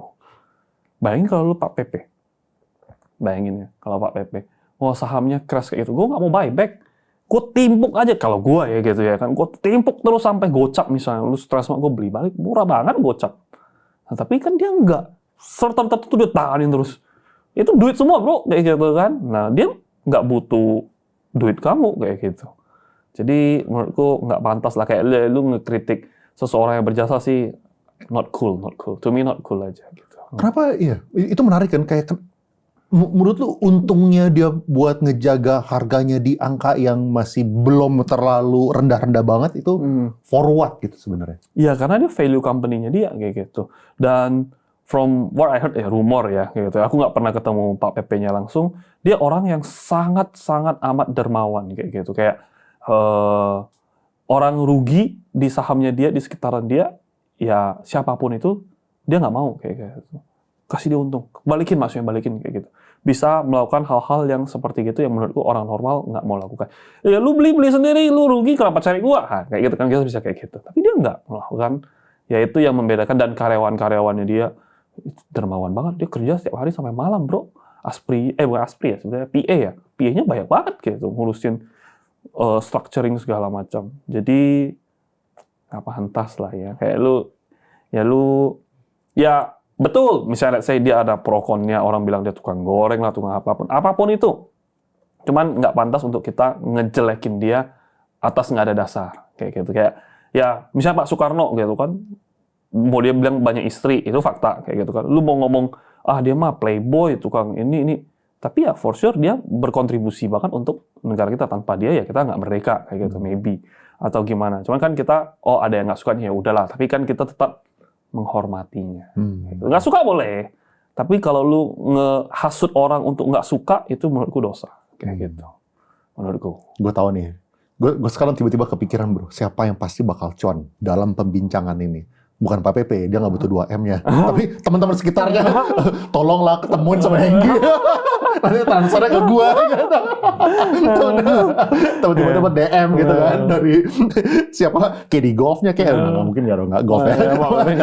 Tempat ngopinya lah atau apa kan gitu. Tiba-tiba ada Pak PP lagi makan. Oh kebetulan ada Hengki di sini. Dapatlah dia 2M langsung. S-class bro. Gue pura-pura gila. Aduh. Oke, nextnya. Raja Bufa gimana kok? Apakah masih oke dan menarik? Apalagi 2 saham itu belum terlalu naik. Nah, aku enggak sih. Personally aku enggak. Bufa waktu itu ada trade, cuman di 1000, pas 1000 kebuang habis. Karena waktu itu sellernya lumayan gede.